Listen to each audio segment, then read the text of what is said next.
On today's Becoming Ronin podcast, we have one of my absolute favorite people, Adam Bornstein, on the podcast. He's the author of You Can't Screw This Up, but he's also the former editor at Men's Health, editorial director at Live Strong. He writes for Arnold Schwarzenegger, and he's one of my oldest friends in the industry. He's actually one of the guys that gave me a lot of opportunities back in the day for Men's Health. And he's a legend. He's a legend in the industry. He's very well respected, and he's someone I always look to for advice. Obi, what do you think of the podcast? I love him. I think he's going to come out strong. I think he's just like Mike DeSanti. For all of you longtime listeners, you guys know DeSanti. He's very root cause oriented, and he says it beautifully in the podcast. You guys are going to love this podcast, but he says this book is more of a psychology book than it is a nutrition book. And I think every coach and every lifter and every person that has considered their own nutrition is going to get something out of this, because he is speaking on a deeper level than giving recommendations on what food you should eat. So I think it's really humanitarian in a weird way. Like he's very people focused, and he really wants to deliver something that everyone can immediately use. You know, one of the things we talk about is that there's a lot of advice out there that's true but not helpful. And I think he does a really good job at filling somehow, however many pages this is, there's more wisdom in this book that is immediately useful than should be physically possible. Like, not to oversell this book, I just think that like everyone that reads it is going to immediately take a breath of fresh air after being lied to and seeing all these people that are self-serving and narcissistic. And I just think Adam is just a real dude who you guys are going to love. And I can't recommend this book enough, and I'm excited for you guys to listen. Welcome to the Becoming Ronin podcast. Becoming the person you most want to become. Ask away. That's what I'd like to hear. About anything, nothing, everything. I'm That's an perfect. open book. That's what I like to hear. Something. Yeah. Speaking of books, have you read your own book? A few times. The funny thing about writing a book is that by the time you finish writing a book, you typically hate it. Yes. I can attest. Just because you've read it so many times, you've had so much feedback. And then the hope is that like when you go back to it eventually, you like it. Right. It's just like because you've beaten this thing up, right? I think a lot of people who haven't written a book, it's like, oh, you write this book, maybe it's edited and the publisher puts it. No, it's like you write this thing and then you rewrite it and you rewrite it and you rewrite it and edit it, and then you get to another editor and it comes back and like the whole thing is like literally just like a murder scene of red, and it's like, oh no, I'm the worst writer in the world, but I'll change it, and you make all the changes and you submit it, it goes back to the original editor, and they're also like, this is still hot garbage, and you start questioning life and everything it has to offer, and then eventually you get to a point that hopefully you like it. And this book was one of those books where I got to the end where I was like, you know what? I actually don't hate this book, which was a great place to be, because most of the books it takes a while for me to get there, and this one I felt pretty good about. That is such a funny human element. Like even pictures of ourselves, every podcast that goes out, all of our own content, we tend to like, it's almost like you have secondhand embarrassment when you post it. And then after, it's like as time passes, you're like, okay, now I can actually coexist with myself and the image of me online. But Mike, I'm curious what you just said, like when people are giving you feedback, how much of that feedback are you throwing away? And how much of it are you taking? Like, what's the criteria for that even? Because as some context, we talk a lot about, opening and running gyms and facilities, and some of the problems and pitfalls coaches and gym owners fall into in their early careers, that they take too much advice, right? And it becomes not what you originally intended it to be. And I've always been curious, especially like with something like the brainchild of all your life work, and what the editing process is, and the feedback, like what does that look like? Are you throwing a lot of that out, or how seriously are you taking that? I think you got to listen to everything, and then you sit with it, and then you have to categorize what the feedback is, right? Is it the soul or the purpose of the book, or is it the execution and explanation of a topic, and then who is giving you that feedback, right? So there's a difference between, say, a publisher arguing with you about what a book should be titled, which they have all the right in the world to say since they're publishing your book, but you might feel so strongly about how this should be positioned. Because I had a huge battle about what the title of this book should even be. They wanted to call this book The Takeout Diet. I had no desire to call it that, but I was willing to tell them I was willing to call them that initially in order to get a book deal, because it's a very different type of book, right? It's kind of a psychology book that is masquerading as a diet book. And I didn't want diet in the title for a wide variety of reasons. I don't get all worried about people being like, oh, I don't want to be on a diet. But I knew what the book was at its core. And I think being genuine, authentic, and straight up with people is really important. So if I'm writing a book that is so much more than diet, it includes a lot of nutrition advice, I didn't want people like, hey, where's the 8,000 diet plans in here? This is the takeout diet, right? So that was a battle with the publisher, and the battle comes from a good place, right? The publisher wants the book to sell a ton. So they're trying to position the best way possible, and I want the book to sell a ton too, but I also want it to tell a story and speak to people in a certain way. And then there's the feedback of, right, I've written 10 books now, either between my own or I ghostwrite for a lot of like actors, celebs, or other people. And early on when I would write books, I wouldn't give it to other people to read who was the target audience. And it was so dumb, right? It'd be akin to like writing a workout and never trying to do the workout yourself, which I actually think a lot of trainers do. They're like, man, this thing looks incredible on paper. And then they don't realize that they've like programmed like deadlifts and chin-ups and rows all in order, and they don't realize that like grip fatigue is going to give out, and there's zero chance that someone's doing it from a program design. It just makes no sense at all.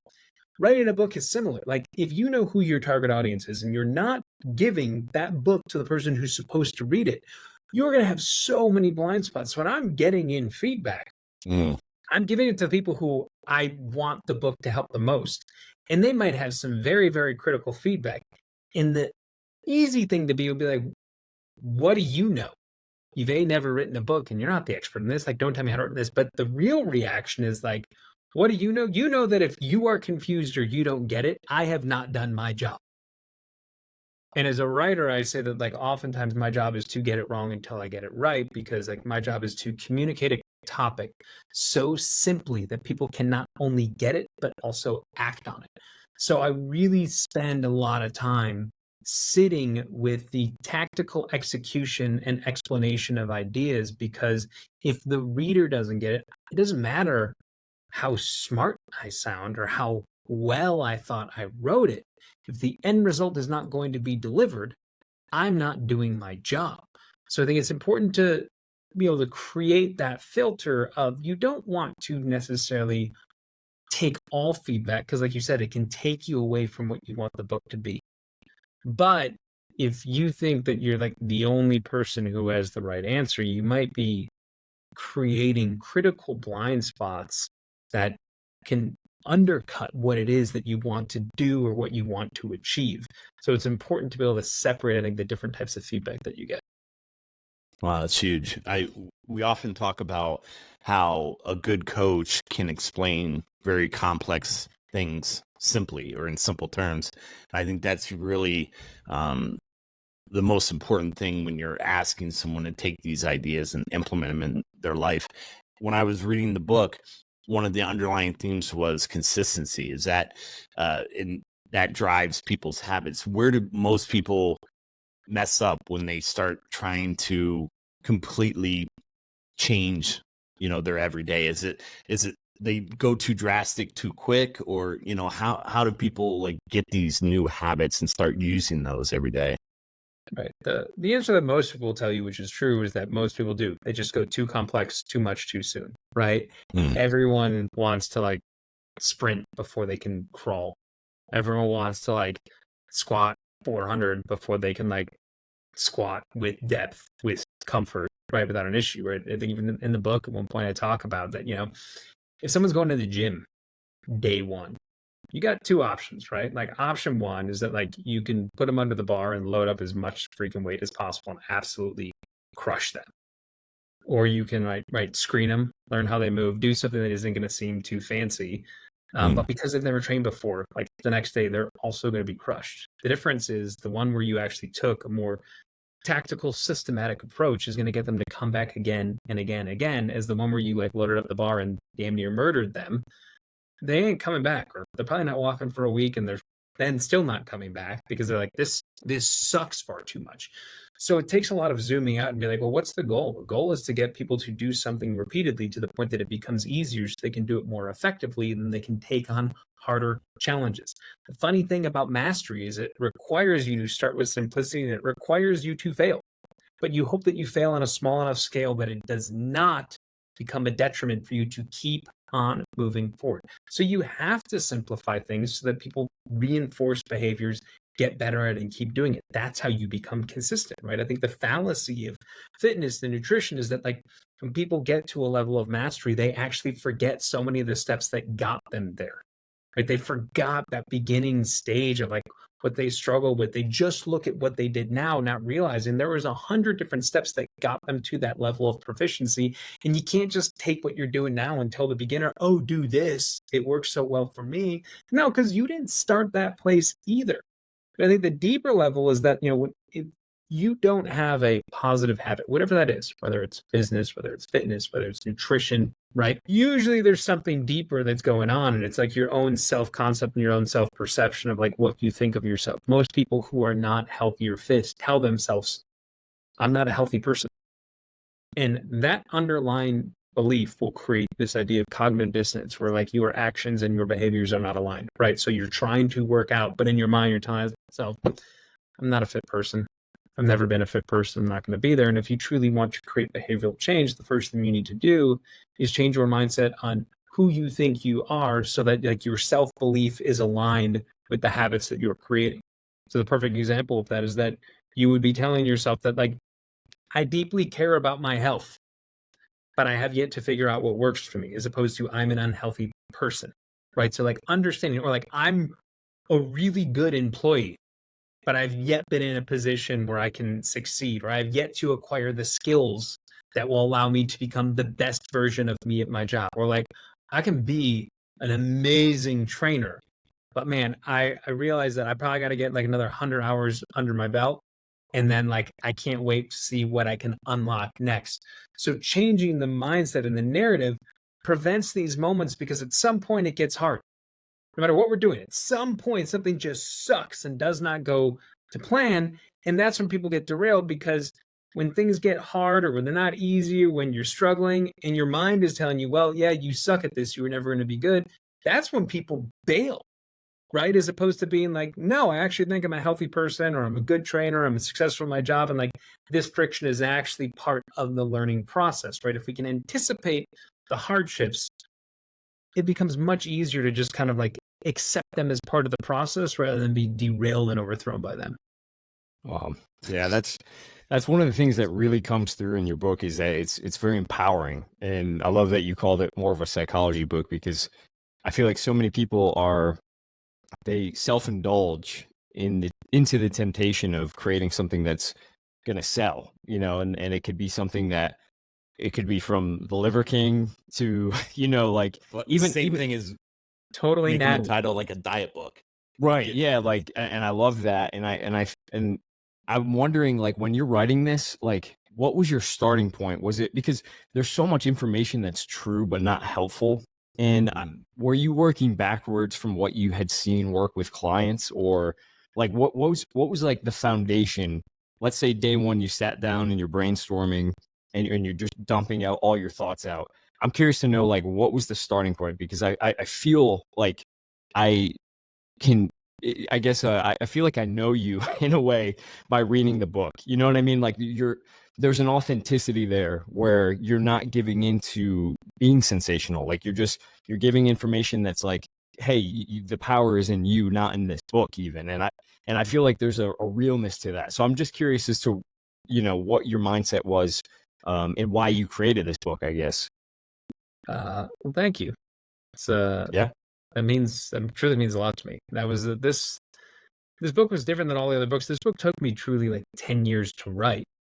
Wow. Whereas other books I cranked out, and it took 10 years to write, because if you write a lot of books, I kind of had this, just kind of call it like a midlife crisis, a midlife author crisis, where I was like, you see so many books out there, and I've written many myself, and you think that they're great, and then, you zoom out and you look at, well, how many people are really healthy or seeing success? It doesn't mean no one benefits from these books, but you can't help but look at the more global trend of like people getting more unhealthy, right? And you're like, well, are these helping, or are they hurting? Or are they having no true impact? So you start from this place of, well, how do you write something that just doesn't add more noise and truly make an impact? Because like, right, think what you want about BMI and all this stuff, but like in the US alone, right, like 75% of the country is overweight or obese. There are a lot of great trainers, a lot of great nutritionists, a lot of great doctors, but like by and large, I don't know anyone who can't like look at themselves and say like, okay, we're not truly making a dent on making things better, because that is a trend going in the wrong freaking direction. And you have to have enough self-awareness and accountability to say that if you're going to put the time and effort into this, like, what is the aha moment you have to have? And you start analyzing, well, it's like, yeah, I can give people nutrition tips, or I can give them workouts, or I can talk to them, but like, what is the realization I need them to have, that if they read this, the likelihood of them not only becoming better, but not sliding back to where they previously went is much higher than anything else that is out there? Because again, I can give you a diet plan, but I know the likelihood is within 8 weeks, you're going to end up quitting that and then returning to your old behaviors. I can give you a workout program. It's even less than that. So on an average of 4 weeks, you're going to do it, and you're going to be super consistent and super excited. And then like your consistency is going to start to erode. We see this every single January, where gyms are packed. By the time February comes around, right, it's like a ghost town. And it's like, I didn't want to do that. I didn't want to just give something that was a short-term solution. I think there was like an original like chapter that I think it was, time goes by. I think it was actually like scrap, but I was like talking about like the difference between like solving problems of like putting a Band-Aid on something versus like understanding like, well, what is like the source of the pain, right? And if you realize that you have a big source of pain, sometimes we put Band-Aids over bullet holes, was I think the analogy that I used. It was a little too graphic. And like, that's the problem, right? Because it's like, oh, wow, when you put a Band-Aid over a wound, it's usually like, oh, this is making it better. But if it's a freaking bullet hole, right, it's kind of funny. It's like, don't waste the Band-Aid. And that's oftentimes how I feel how it is about nutrition, because we give people all of these Band-Aids for bullet holes, where you have broken eating patterns, or you have broken psychological thought processes, or you have people not understanding like how we actually lose weight, or how we actually become healthier, or the foods that are problematic, where like the diet book approach is so formulaic to the point that it's almost comical, but formulaic in a bad way, right? We present the problem, we identify a villain. The villain might be fat, or it could be dairy, or it could be grains, or it could be carbs, or it could be sugar. And we get people to believe that this one single thing is the villain. And if we just change this and go to some extreme restrictive process where we blame all of our problems on one thing, everything will be solved. And you get people to buy in, they remove that one thing, and then you come to realize it's never just that one thing, and you didn't want to do it. So like my process was like, well, what stands in people's way, right? So you have kind of like the cost, right? Being healthy can sometimes be expensive, right? You have the complexity, which is a lot of things that people need to understand are so complex that they don't really get it. They're just doing it, but they don't fundamentally understand like why, and more importantly, they don't understand how. So that once you take off the training wheels, once you remove the diet plan, they fucking crash into the tree over and over and over again, because they didn't know how to survive without this thing on paper that is not real, right? We can't live off of this set thing, because the minute we go out into the wild, the minute we go and eat at takeout, the minute we want to party with our friends, the minute dessert is calling to us so much that we can't resist anymore, and we eat it and we're like, now what? Am I screwed for the week? We didn't understand the why behind all of it. So like those training wheels weren't actually helping us ride any better. They were giving us a false sense of comfort. So if we have the cost, if we have the complexity, and then there's the convenience thing, right? Like, we need to embrace some discomfort, but if you embrace so much discomfort that it doesn't allow you to adapt and change your behavior, it's actually maladaptive. I talk about like the Yerkes-Dodson curve, where it's arousal, anxiety, and performance, right? So you have this inverted U, where on one axis, right, the x-axis, you have your arousal or anxiety, right? Like how stressed or how anxious or how worried. And on the y-axis, it's your performance. And the idea there is that if you don't have any stress or any anxiety, you're not going to have really high performance, right? Like the highest level athletes, like they need to feel a little nervous. They need to get a little jacked up. So if it's so low, they can't elevate their performance. But if you have so much that you're freaking out and stressing over every single thing, right? That's where you see athletes get the yips, or they're dropping passes, or they miss their lifts. Same thing happens with diet. If you're stressing over every single freaking thing that you put into your mouth, you're not going to eat well. So getting people to understand a convenient aspect, a cost aspect, a complex aspect, and then wrap it all up into a book in a way that people can understand how to change their behaviors. Shit, that was really complex to figure out, and then do it away where people weren't lost. So I had to look at all three of those components and then look at how you drive behavioral change and ask myself, like, well, what is a journey that you have to take people on so that step by step, you fundamentally cause them to look at all of this other stuff that they've been consuming for years or decades and compartmentalize in a process where they can understand, oh, wait, this makes sense why I've had so much struggle. So now I understand why I've been struggling. So like, but what's the option? Then you take them from, this is why it might not have been working. And it's not that like, I've got this simple fix for you. It's not a single food. It's getting them to look at things differently. So that's why it took so long, because I knew what I wanted to do. I knew what I wanted to accomplish. But once I looked at like what the mission was, I was like, I didn't know how to write it. And when I wrote the first version of it, it was so bad that my book agent told me, he was like, I don't even know if you have a book here. And it was really, really tough love. But it was the best thing I needed to hear, because if I was going to publish it, like, you got to get across those ideas clearly, or else. What do you think was missing from that? What, like, how's this iteration different from that? I was playing the game of trying to sell to the publisher instead of playing the game of to write the best book possible. And the sad thing is, right, like, it's sad but it's great. So there are plenty of good books out there. I'm not acting like there's not, but like, there's a game within a game of like, you're selling to people and like you're trying to create something that has like high sellabilities. So it's why you see so many books with a hook, right? I can't tell you how many like publishers were like, well, what's the hook? And I'm like, well, the hook is that like we're kind of all unhealthy, and there's like hundreds of diet books that come out every single year, and people aren't getting healthier. And it's because all the diet books are essentially the same. Different title, same exact empty promise. And they're like, yeah, but what's the hook? And I'm like, I see where this is going. So I tried to create a book of like hooks and acronyms and how do you package it up, as opposed to being like, no, like, if I'm truly going to bare my soul on pages and like tell people what I see the problem is, like, could take, what was it, 20 plus years of working with people and working in the industry and getting to interact with some of the smartest people truly in the world. What could I do to consolidate that information in a way that truly, if people read it and they get it, they will be better for it and they will not return, right? It's kind of like a red pill, blue pill type thing, where like you can't unsee it if you're willing to see it, and then you get it. And then if nothing else, the book accomplishes nothing else other than just like getting you to be able to realize, oh, this diet's doing the exact same thing as these other 10 diets, and it's probably not a good thing for me, and I might be able to borrow something from that. I said that, like, if you were to find the common denominators of most diets, not the things they have different, but the things that they share in common, you'd probably be able to put together a pretty damn good diet, right? Because if you look at the differences, you would be left with nothing. Because think about it, like, one diet is telling you go carnivore, only eat meat. One diet is telling you go vegan, only eat plants. One diet is saying like too much protein is going to give you kidney disease. Another one's saying that like grains is going to give you grain brains. You can't have lectins either because they're toxins. You can't have dairy because it's inflammatory. You can't have sugar because it's the devil and it's like cocaine. And you get to the end of it, it's like, so if I took all the things that you said you shouldn't do, there'd only be water left. Like, no, we would all just starve, which makes sense since there's a whole culture around fasting as well. So sure, why not, right? That's why it gets up, because like everything we have to do, and as opposed to, all right, these people seem to be on pretty opposite sides of the fence, but what do they have in common?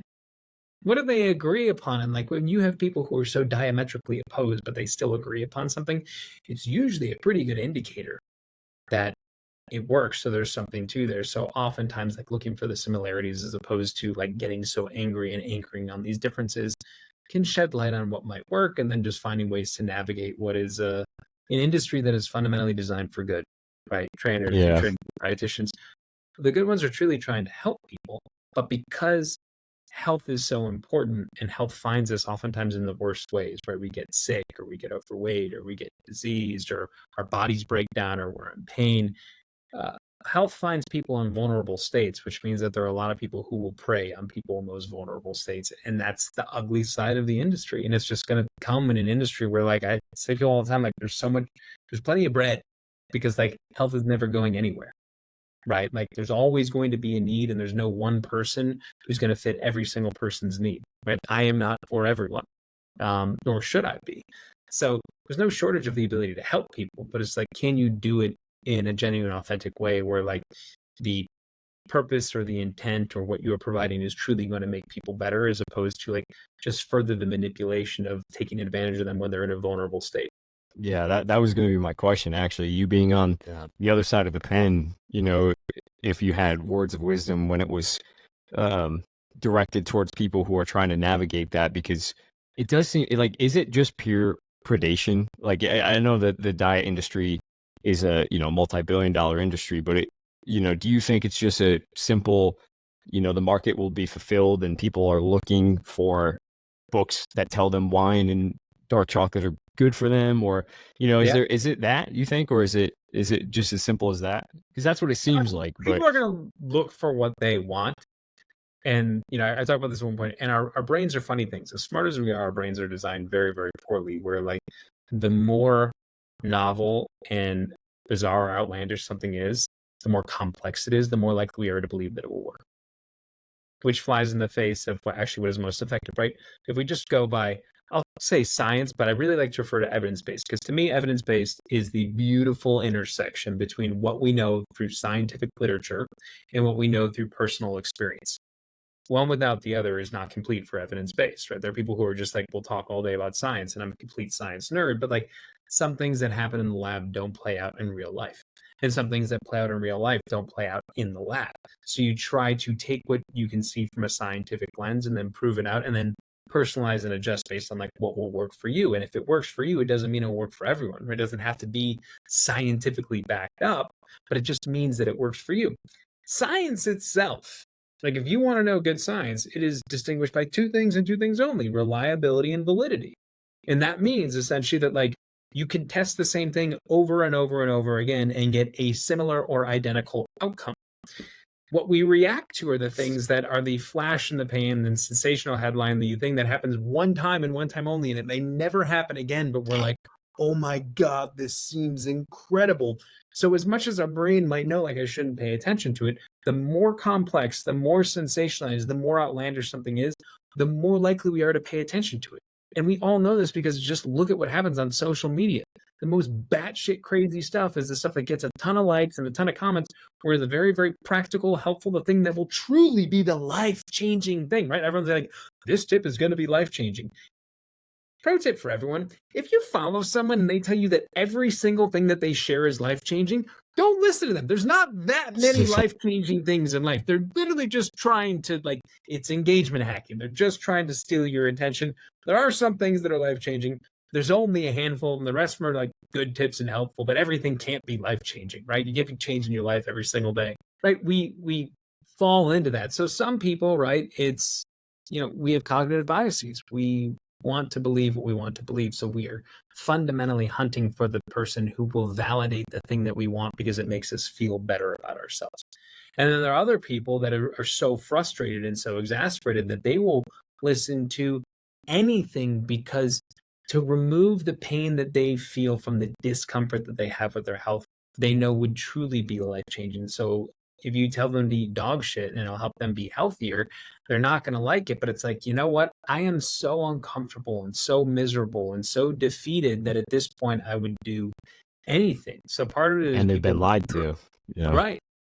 You know, I Part of think it is that's a their own worst enemy, and part of it is that like people get so desperate because they've been let down so many times that it's just like it's in some ways a sign of their commitment. It's a sign of like how much they actually care about being better. They're just doing the wrong thing. They're falling for the wrong trap. Like they're so committed that they would do something that is like potentially harmful for them. But what they really need to do is like go slow to go fast. You need to strip this down. You need to stop going for the easy bait, the low hanging fruit, and take a harder look at like what are the things that you need to do that are more likely to create a long term sustainable change as opposed to something that like might give you something for a week and then crush you for the next 9. It seems like everything falls back to doing the basics very well. Well, yeah, like what we were talking about with who were we just in? Joe DeFranco was on 2 weeks ago, and he was saying the same thing, but instead of for nutrition, It's for training. fitness. And I love, and it's such a breath of fresh air when you read this book as a coach and someone that sees people and helps people in real life. Because it's funny, like you and every other coach that's listening knows this, but it's like their experiential evidence in all the information that flies in the face of that's masqueraded as research or science. A lot of people can see right through that. And this is like probably, I can't think of any other fitness or nutrition book that I've picked up that's like, wow, this is very recommendable. It's like, all these other books, you have to kind of sift through what's not only true, but helpful. Like all these tools that you're putting in. It's almost like a book that shouldn't have needed to be written. Like if everyone had been listening to this information, and that's not at all meant to be an insult, but like it's almost like You're gonna work way harder to insult me. yeah, I'm so good at it from being around Smitty all day. Yeah, but he's an easy target. But yeah, no, the point being, I guess, is just that I appreciate how much this book has brought to the industry. And one of the other points, did you have something to say? I was just going to say before I lost it was that the most brilliant thing you just said was that diets and fads and it meets people in a vulnerable state. I've never heard that before. That's such a beautiful acknowledgement of, people aren't seeking this information until they really, really need it. And then in that moment, there's a big responsibility, especially for authors who are putting that information out there. If they're trying to sway them in some weird, fanciful diet that's outside of the basic realm of, whole foods and consistency and controlling portions, all these things that are so important. You're leading them down a path that they don't need to go, and it's unsustainable. But I just wanted to acknowledge that, finding people in a vulnerable state is when these books are most helpful, because you need to ensure that you've done your due diligence. And I think that's a great point. Yeah. If you want to be a great coach, learn to be more empathetic, right? Like I truly think that as a writer, I learned a long time ago from my writing, my journalistic mentor Ted Spiker, that rule number 1 is know your audience. Right? Like everyone wants to write or do a podcast, create stuff like it. The more obsessed you become with your audience, the more that you can speak to them directly, and that requires truly getting in their mindset. You have to understand what they care about, what they consume, the way that they think. And as a coach, right, like you could be the best coach in the world, know all the X's and O's, know all the exercises, know all the progressions, and truly be fantastic.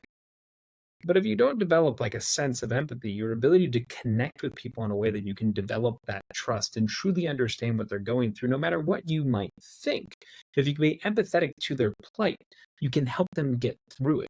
And it was something I tried to keep in mind. It was really tough, right? We talked about like the feedback that you got. I remember when I was writing this book, I created a test group, because another thing that I learned from, like, again, you learn from your mistakes, was that like you got to put the people through the workouts and the diet. Don't just think it's great. And it can't just be your own clients, but you got to put like a massive group of people. So I had like hundreds of people in a Slack group that I would like interact with every week. And I was like giving them the diet because I needed to do it. Because like when you coach people, you almost become blind your ability to like auto-regulate certain things that you can do because you're working with someone one-on-one. But when you put a book out in the world, you can't do that, right? It's gone. Like you don't get to like edit in real time or answer their questions. So I had hundreds of people And it was crazy how many questions they had about to initially, like I'll say, seems like dumb stuff. And it's like, how are you even asking that? And I'm like, no, it's dumb that I would even think that, because like, if they're thinking that, how many more hundreds or thousands or tens of thousands of people are going to have that? And then it wasn't just asking myself, how do I answer that question? I was asking myself, why do they have that question in the first place? What would get them to be so confused? What would get them to this point where they're asking something that to me seems so common sense or ridiculous? And then if I can start from that place, if I can start to like, what would get someone to ask a question that seems like so ridiculous, and no longer look at it ridiculous, I can actually build in better communication so that when I deliver the tip, when I deliver the diet, when I deliver the hard truth that might make people a little bit uncomfortable, they're more likely to digest it because I was willing to meet them where they were first. And I think if I'm good at anything, it's that I'm really good at listening. I'm really good at understanding that I feel that I have certain talents and skills, but I don't feel that I'm so talented or skilled that I can't learn from other people or that I understand their own plight. And no matter who I'm coming across, no matter what business I'm building, no matter who I'm working with, my job is to make sure that I listen first so I can be empathetic, and whatever it is that I build or write or create can truly help people, because I did such a good job of communicating with them that they're willing to hear me out. Because how often do you know exactly what a person needs to hear and you deliver it to them and it's exactly what they need to do, but they're not willing to hear it because you haven't got them to that place where they're going to receive something that's very likely to be critical or something that they need to change, that there's going to be a lot of friction. So I understand that if you can anticipate that there is friction, your job isn't to be like, toughen up. Your job is to be like, how do I get them into position they're most receptive to whatever it is I need to share with them that I know will be difficult for them to change? Do you think, I'm just thinking back to our history, I was looking through some of my emails. We were corresponding back in 2010 about men's health and me submitting these articles. And I was just thinking about your progression because I've known you a long time. I looked at one of the emails and you were talking about your girlfriend who's now your wife, and now you have 2 kids. Right. And glad that worked out. That'd be really awkward for Rachel. And so you're at this level of understanding, and you had this level of deep compassion and empathy. Do you think you could have wrote this book 10 years ago, or No. do you think your understanding you came to a new level of understanding as you've matured, but also as you become a father and a husband? And can you talk a little bit about that? Because we've talked on Ronin, we've talked a lot about how man's journey is this progression from living within your ego, and then there's this transition that happens either through trauma or just maturing or a lot of struggle and overcoming the struggle, and you come to this new level of understanding that we're more connected, and you start having this deeper level of understanding and compassion and empathy. And I was just thinking, could you talk a little bit about that? Maybe 10 years ago, how this book might have been different if you wrote it back then? I wouldn't have been capable of writing this book 10 years ago. And it showed, right? It took me a while in the earlier iteration, right? This truly was around 2014, around 2013, 2014. I had an idea for what I wanted to do, which was like create a book that like wouldn't allow people to fall back, right? It wasn't like it was the Band-Aid solution. You can't anticipate the things that are going to cause you to grow the most.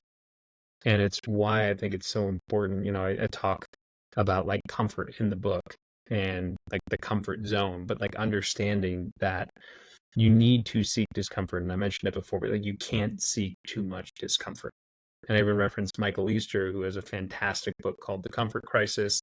And I highly recommend that for everyone. It's such that like our modern lives are not built to handle all the comfort we have created for ourselves. And it's causing a lot of problems with our physical and mental health, our emotional health, everything, because like we have too much comfort and convenience, and it's disabling for us, right? Mm-hmm. And it doesn't mean like to throw out indoor plumbing. It's a wonderful thing. Some comforts are great, but it means that when we rely on comfort all the time, like we grow through resistance, we grow through struggle, and we grow through, in all honesty, like screwing things up quite a bit.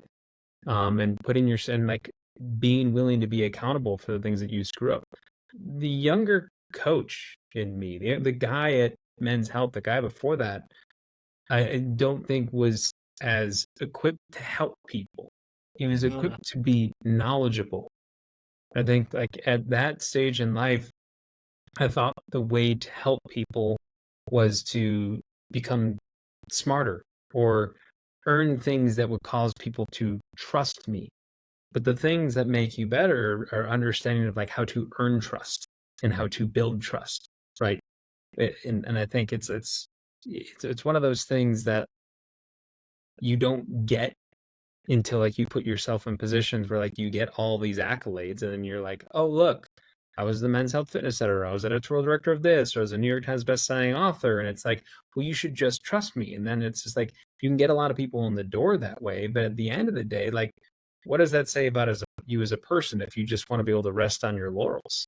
No, like I think you have to take this kind of an attitude of an intern where you have to prove yourself over and over and over again, and that attitude is actually going to allow you to succeed at a much higher rate, because that's the attitude that got you to have success in the first place, right? I talk about it again, like people so often forget those things, and being a husband and being a father are truly, for me, like the greatest learning experiences in life.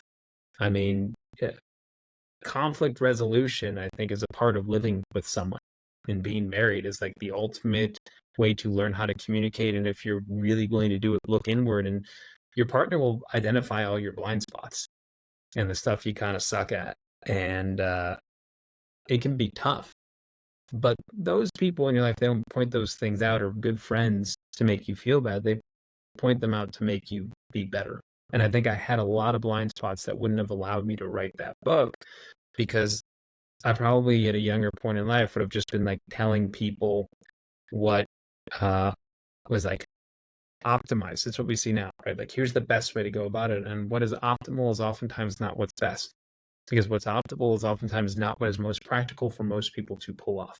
What is best is what allows you to communicate or give information or advice to someone in a way that they can truly master something that they could not master before. And that is what I talk about in expanding the comfort zone, right? View it as a steps tool, where like you need to take a little bit of discomfort with a little bit of comfort. Give them something that they don't know or they fundamentally can't do, while allowing them to hold on to something that they do know, so they have enough confidence to keep on going. Do not erode someone's confidence to the point that they don't think that they can achieve. And I think I would have built just another book that would have pointed out the things I knew 10 years ago, which was, oh, like these diet books aren't working, or these diets are stupid, or like stop working out like an idiot. But I wouldn't have understood how to communicate, or again, I would have, me from 10 years ago would have got all that feedback and been like, I would have thrown it all out. You're an idiot. I'm smarter than you. What do you know? What have you done? So I think those things, and again, being a dad, especially, oh my goodness, kids have the hardest questions in the world. And it's not because they're the hardest questions, it's because their understanding of the world is so limited that if you explain things in a way that assumes they have prior knowledge that they don't exist because they're just children, they don't get it. And they look at you like you have 6 heads. And it's like, what are you talking about, Dad? And having the patience and the ability to truly strip something down to a point that like you can teach something to someone who knows nothing is such a freaking superpower. And it also, at the same time, doing that can be really hard. It is very easy to get frustrated with your kids when it's really you're frustrated with yourself, but you can't figure out a way to better communicate it. And I think that's what happens to a lot of coaches. It used to happen to me. I get so frustrated because you see the person not getting successful and you want them to succeed. The good coaches, oh my goodness, if like the average client could know how much a great coach wants their clients to succeed, it's just like, it's this deep love, but then you start being like, oh, they're too lazy or they don't care enough. And what that usually is a reflection of like, you haven't figured out how to get them to do this thing that you so badly want them to accomplish. And I've catch myself getting frustrated with my kids, and it's like, oh, I'm just frustrated with myself because I'm not doing like they truly don't know, right? And it's like, it's no different. They don't know how to exercise. They don't know how to eat well. They're not asking these questions to ignore you, would be stupid, or consume another video in the supermarket. They're not doing this stuff on purpose. It's just what's around them, and they're coming to you to be the breakthrough. So I think, life is the greatest teacher, right? It's just like all the stuff that we're expected to do, we're expected to do too young in life. And it's like everyone wants to like hurry up and do it now. But man, life keeps on getting better as you get older, as you like learn more. And it's like, it's such a wonderful lesson where it's like, if you can just be patient and willing to like invest the time, right? Like you exponentially get better at those things, but it's hard to do because you don't realize in the moment that you haven't accumulated enough success and experience to truly be really good at the thing you want to be really good at. Yeah. Wow. It takes a high level of self-awareness to be able to, put it like that. And also, I think it takes a curiousness. And what do we get from Dr. Lisa Lewis? She said, sports psychologist Tony Gentlecore's wife. She was on the podcast, and one of the brilliant things she said was just like, the best piece of advice she could give to anyone is to maintain a curious awareness, just about your own emotions and how you're interacting with other people and how that reflects on you. And I think that's brilliant. And one of the other brilliant points in the book that I think I think you might be the first person I've ever heard talk about it, but I think a lot of coaches eventually come to know this, is like, you said something about how the plateaus are sometimes a good thing. And I think you were talking about like the set point, but you also made mention of just like, that means you're not moving backwards, and I think people are so hard on themselves. As soon as they set a goal, they're essentially, maybe even subconsciously telling themselves that they're unhappy with where they are now. And I think that there's obviously some motive for change. And maybe if it takes a little shame and guilt, great, but we don't want to carry that with us on the whole journey.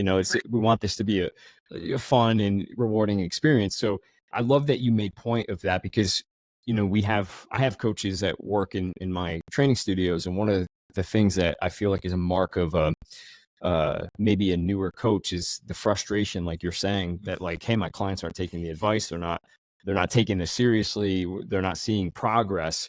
And sometimes not getting worse is progress. And you don't know that client, the client that didn't come to you and doesn't work out with you 3 times a week and implement 10% of your advice. You don't know what that person would look like. You don't know what the state of their, health would be.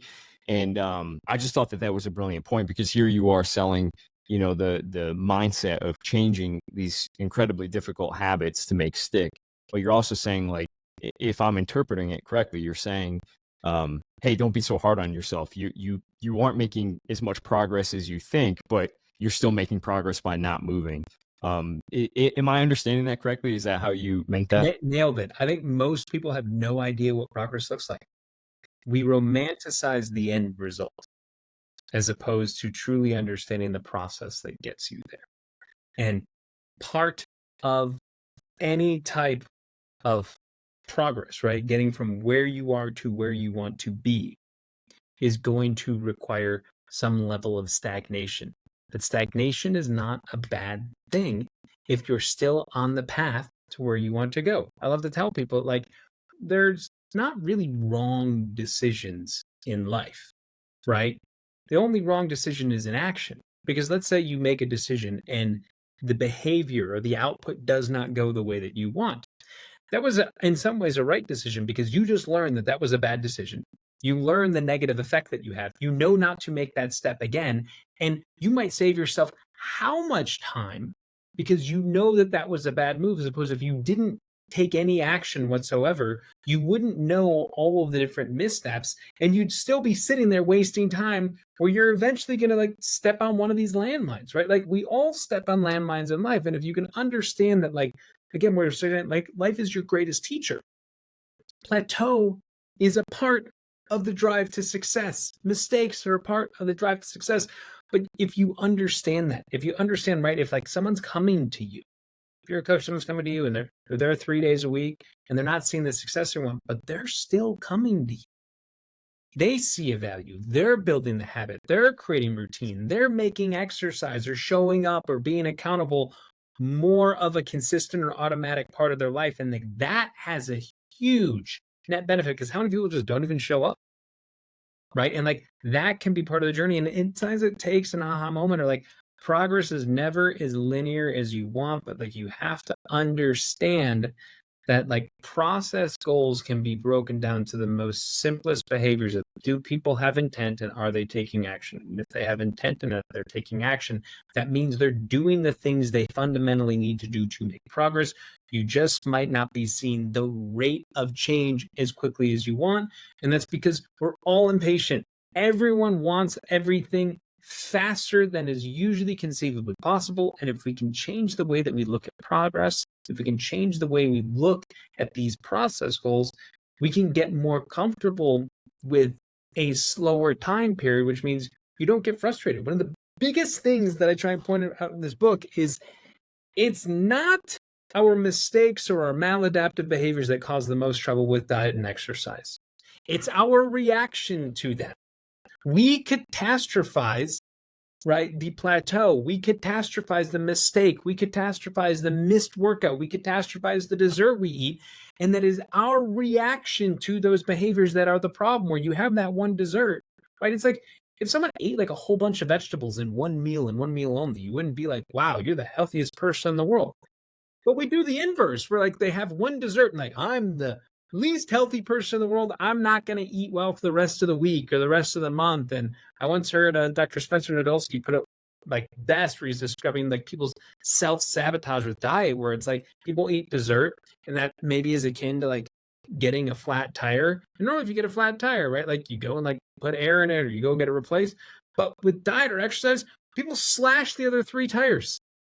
And how does that make any sense? But that is truly what happens. And that's why we get screwed. Instead of just patching the tire or replacing the tire and just keep on driving, we slash off 4 and you're like, well, I got no car now. And like, so now I can't go anywhere. If people stop catastrophizing and beating themselves and punishing, as you said, the shame and the guilt in this relentless cycle, and saw more of these behaviors as normal, as long as they were not happening the majority of the time, it's just a blip on the radar. It truly doesn't register in the same way that like eating vegetables for like one meal a day doesn't make you a healthy person. These little inconsistencies that if done repeatedly are bad, but if done infrequently, they don't matter. They don't matter at all. And if you can just learn to move forward, if you can just learn to not catastrophize and not punish, and that's the only thing you change, where you just don't beat yourself up, where you do the thing that you know you're not supposed to do, you're going to be 10 times better off than you were before, because you're no longer going into that guilt cycle, which is where all of the damage is done, right? You go into the guilt cycle, you feel bad, you screw up the rest of your meals, you stop going to gym for a week, and then what happens? You feel terrible. You feel terrible because you let yourself down. You feel terrible because you're eating terribly. You feel terrible because like now you're sore and achy and like you don't have the same energy because you were in such a good routine, you blew it up. But it was never the triggering event. It was never the first domino. It's like the domino actually lives in isolation. It falls down and nothing happens, but people go ahead and they see the rest of the dominoes and like, oh, might as well just knock them all over. Stop that. And everything is better. And that is in life, right? Like, yeah. I told this story, I think, another podcast, never told before, where like the long story short is like, I tried to do something great.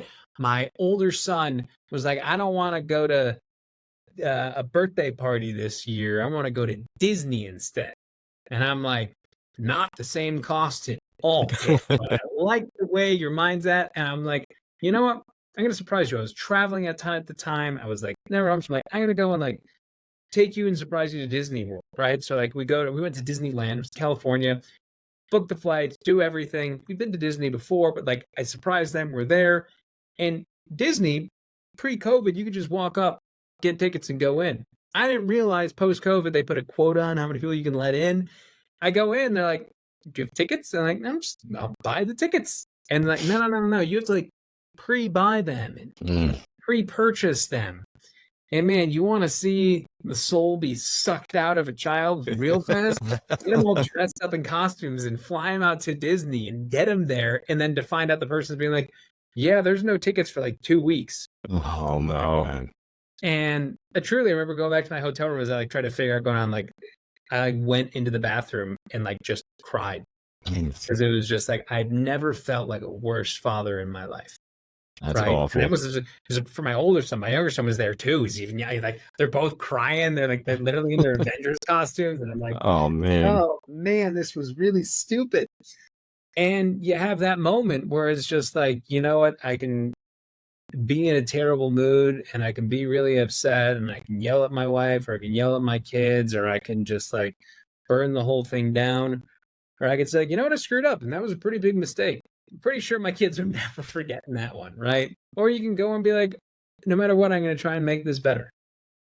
And I put together like a plan of what we're going to do, going to have fun. And then I literally walked back and I saw like all the attendants, and I'm like, I will go up to every single one of these attendants until I find one who gets me into the park. And I remember like talking to this one woman who had 7 children and talking to her forever, just being like, I've been traveling, I surprised my kids. She's like, what are you doing flying your family out to LA without buying tickets first? I'm like, old rules. I made a mistake. I did this. She's like, I'm just like, it's like sales. I was just trying to keep her on the line. I'm like, please let me just like take my kids. I'll pay anything. And she like disappeared. And when she disappeared, I go talk to her boss. I thought for sure I'm like, I'm in.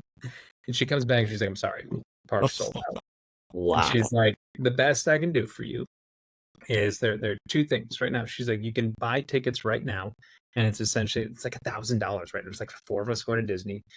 And you can check at like 11 o'clock at night and see if anyone cancels their tickets. And then like you're essentially on the wait list, but you have 2 weeks to use this. And otherwise like pass expires. And I'm like, I'm here for like 2 days, but I'm like, you know what? I consider this the dummy tax. I'm going to put together a plan for my kids. We're going to have fun. We're in California. I'm going to go do other stuff. We're going to make this fun.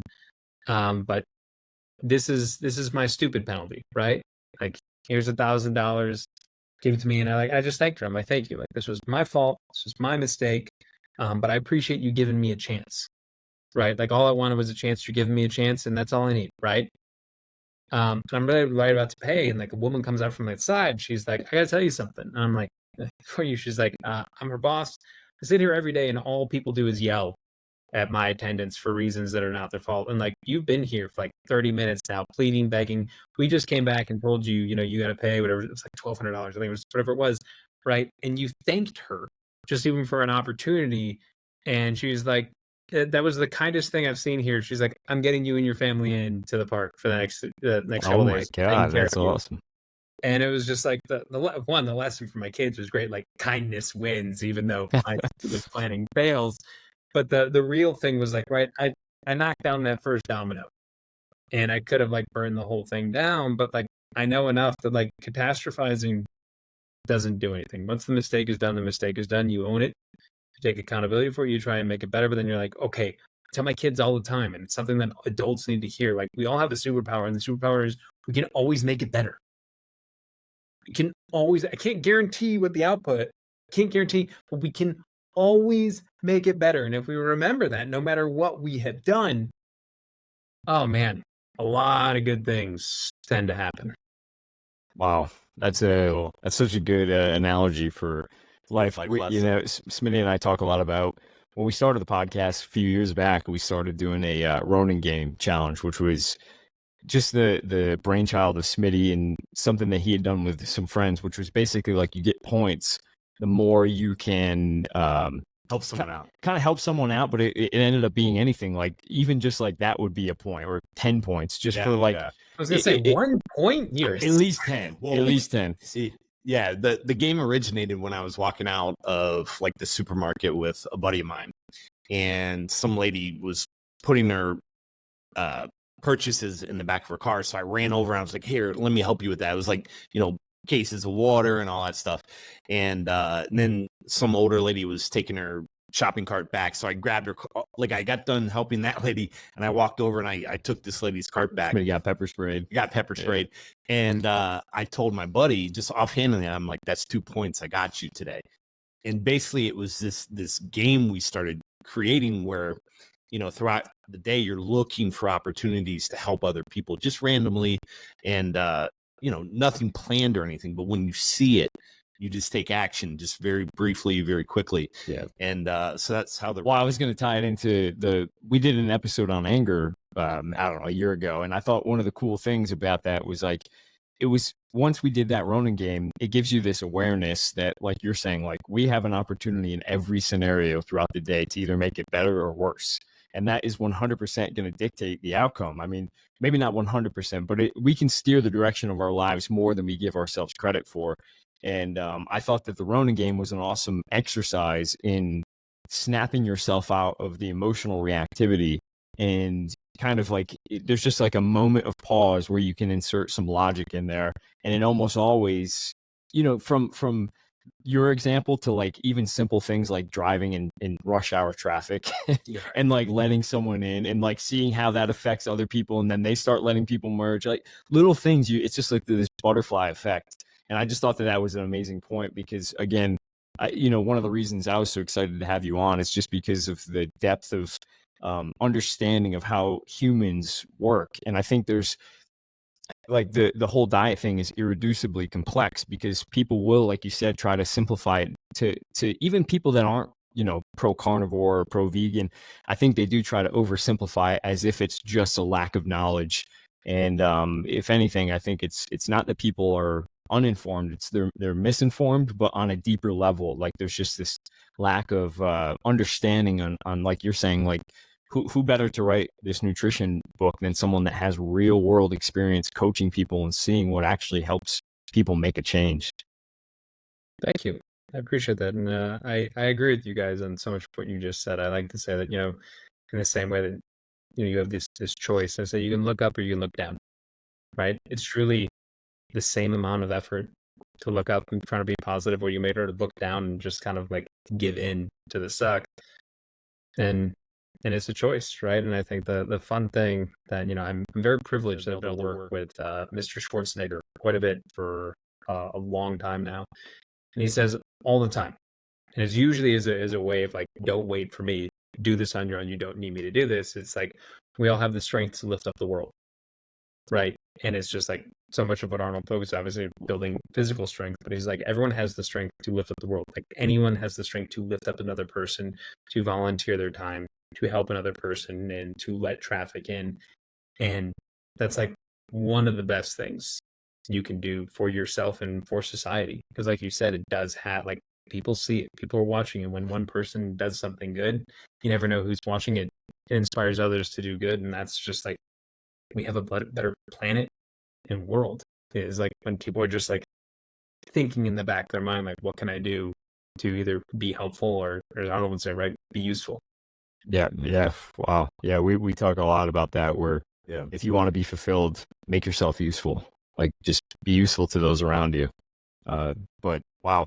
Well, I want to be respectful of your time. Did you have any other questions? I have 1,000 questions. I do too, but we'll have to have a part back two. on. Yeah. Round two. Do you have anything in the pipeline? I mean, always. I think most of my time is like, again, I work with Arnold. We're building out his, we've got like a daily newsletter, Arnold's Pump Club. It's a lot of writing. We got to, you know, pump app with him and his podcast. And then I always got like a million different things going, but I think the biggest project right now is definitely Pump Up. It is it's fulfilling because we call it the positive corner of the internet. The internet can be a dark, negative place, and truly just having something that is inspired to try and bring positivity and help people be healthier and happier is a very, very fulfilling job. It's a lot of fun. Wow. We'll keep fighting the good fight. You're awesome. If I may be so bold to speak on behalf of the whole industry, we're behind you. Thank you. We appreciate you. It. Absolutely. Great job, man. Well, Thank you. good job. It's the quickest